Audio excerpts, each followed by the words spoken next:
दूसरा अध्याय सावर्णी मनु की उत्पत्ति तथा आगामी 7 मनवंतरों के मनुपुत्र, देवता, इंद्र और सप्तऋषियों का वर्णन।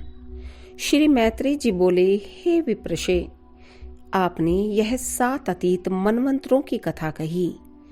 अब आप मुझसे आगामी मनवंतरों का भी वर्णन कीजिए।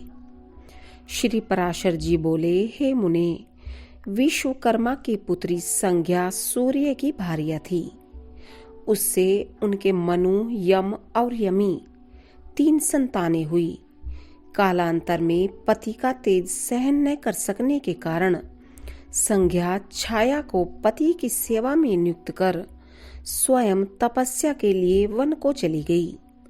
सूर्यदेव ने यह समझकर कि यह संज्ञा ही है, छाया से शनिश्चर, एक और मनु तथा तपती, ये 3 संतानें उत्पन्न की।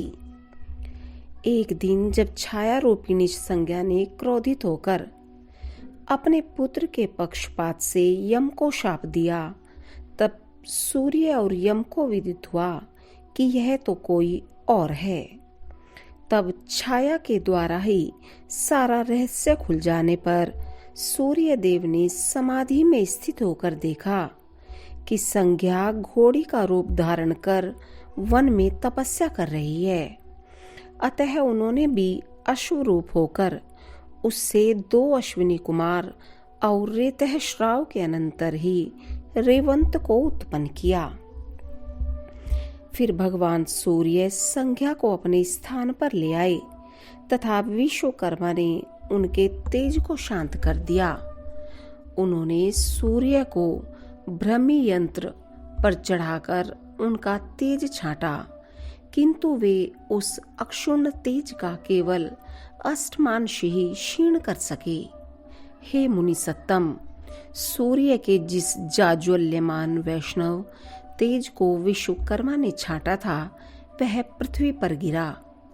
उस पृथ्वी पर गिरे हुए सूर्य तेज से ही विश्वकर्मा ने विष्णु भगवान का चक्र, शंकर का त्रिशूल, कुबेर का विमान, कार्तिकेय की शक्ति बनाई तथा अन्य देवताओं के भी जो जो शस्त्र थे उन्हें उससे पुष्ट किया।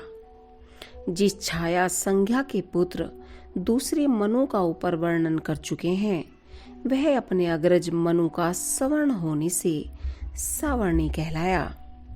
हे महाभाग, सुनो, अब मैं उनके इस सावर्णिक नाम 8वें मनवंतर का, जो आगे होने वाला है, वर्णन करता हूँ। हे मैत्रेय, यह सावर्णी ही उस समय मनु होंगे तथा सुतप, अमिताभ और मुख्य गण देवता होंगे। उन देवताओं का प्रत्येक गण 20-20 का समूह कहा जाता है। हे मुनि सत्तम, अब मैं आगे होने वाली सप्तऋषि भी बतलाता हूँ। उस समय दीप्तिमान, गालव, राम, कृप, द्रोण पुत्र अश्वत्थामा, मेरे पुत्र व्यास और 7वें ऋष्यशृंग, ये सप्तऋषि होंगे तथा पाताल लोकवासी विरोचन के पुत्र बलि श्री विष्णु भगवान की कृपा से तत्कालीन इंद्र और सावर्णी मनु के पुत्र विरजा, उर्वरिमान एवं निर्मोक आदि तत्कालीन राजा होंगे। हे मनु, 9वें मनु दक्ष सावर्णी होंगे। उनके समय पार, मरीचिगर्भ और सुधर्मा नामक 3 देववर्ग होंगे, जिनमें से प्रत्येक वर्ग में 12 देवता होंगे तथा हे द्विज, उनका नायक महापराक्रमी अद्भुत नामक इंद्र होगा।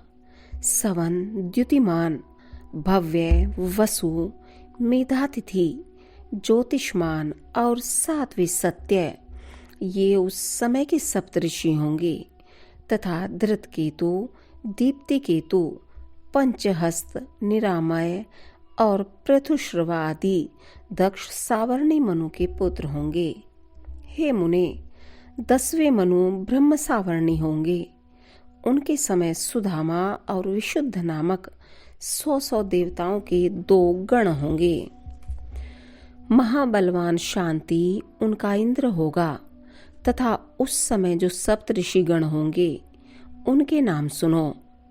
उनके नाम हविष्मान, सुकृत, सत्य, तपोमूर्ति, नाभाग, अप्रतिमोजा और सत्य केतु हैं। उस समय ब्रह्म सावर्णी मनु के सुक्षेत्र, उत्तमोजा और भूरिशेन आदि 10 पुत्र पृथ्वी की रक्षा करेंगे। 11वां मनु धर्म सावर्णी होगा। उस समय होने वाले देवताओं के विहंगम, कामगम और निर्वाण रहित नामक मुख्य गण होंगे।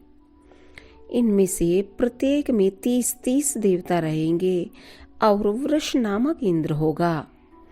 उस समय होने वाले सप्तऋषियों के नाम निस्वर, अग्नितेजा, वपुष्मान, गृहणी, आरुणी, हाविष्मान और अनग हैं तथा धर्म सावर्णी मनु के सर्वतृग, सुधर्मा और देवानिकादि पुत्र उस समय के राज्याधिकारी पृथ्वीपति होंगे।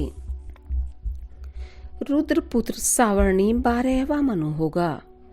उसके समय ऋतुधामा नामक इंद्र होगा तथा तत्कालीन देवताओं के नाम ये हैं, सुनो।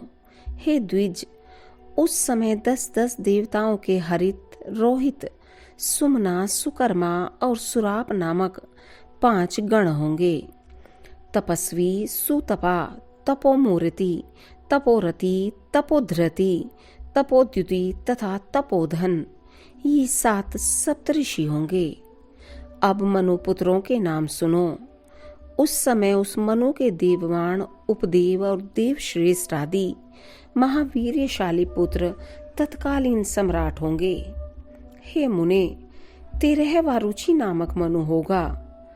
इस मनवंतर में सुतरामा, सुकर्मा और सुधर्मा नामक देवगण होंगे।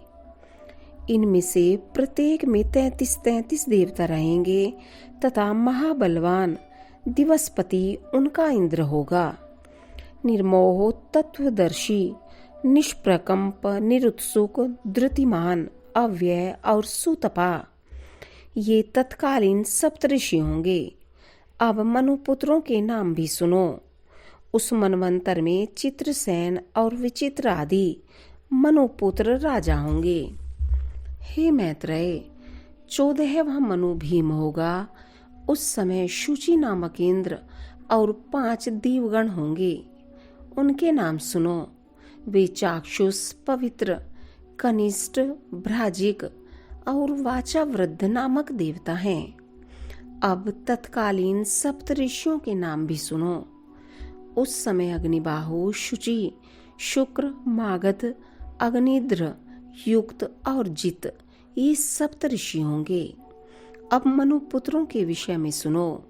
हे मुनि शार्दुल, कहते हैं उस मनु के उरु और गंभीर बुद्धि आदि पुत्र होंगे जो राज्याधिकारी होकर पृथ्वी का पालन करेंगे। प्रत्येक चतुर्युग के अंत में वेदों का लोप हो जाता है। उस समय सप्तऋषि गण ही स्वर्ग लोक से पृथ्वी में अवतीर्ण होकर उनका प्रचार करते हैं। प्रत्येक सतयुग के आदि में मनुष्यों की धर्म मर्यादा स्थापित करने के लिए स्मृति शास्त्र के रचिता मनु का प्रादुर्भाव होता है और उस मनवंतर के अंत पर्यंत तत्कालीन देवगण यज्ञ भोगों को भोगते हैं तथा मनु के पुत्र और उनके वंशधर मनवंतर के अंत तक पृथ्वी का पालन करते रहते हैं। इस प्रकार मनु, सप्तऋषि, देवता, इंद्र तथा मनुपुत्र राजागण ये प्रत्येक मनवंतर के अधिकारी होते हैं। हे द्विज, इन 14 मनवंतरों के बीत जाने पर एक सहस्त्र युग रहने वाला कल्प समाप्त हुआ कहा जाता है।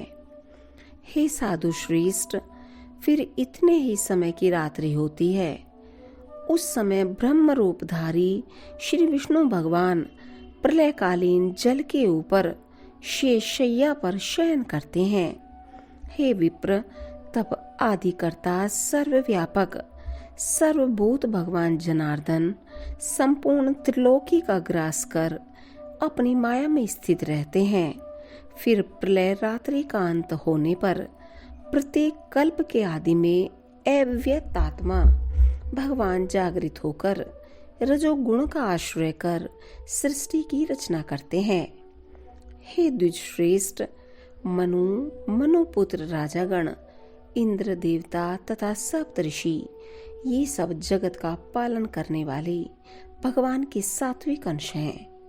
हे मैत्रेय, स्थिति कारक भगवान विष्णु चारों युगों में जिस प्रकार व्यवस्था करते हैं सो सुनो। समस्त प्राणियों के कल्याण में तत्पर वे सर्वभूतात्मा सत्य युग में कपिल आदि रूप धारण कर परम ज्ञान का उपदेश करते हैं। त्रेता युग में वे सर्व समर्थ प्रभु चक्रवर्ती भूपाल होकर दुष्टों का दमन करके त्रिलोकी की रक्षा करते हैं। तदंतर द्वापर युग में वे वेद व्यास रूप धारण कर एक वेद के 4 विभाग करते हैं और सैकड़ों शाखाओं में बांटकर उसका बहुत विस्तार कर देते हैं।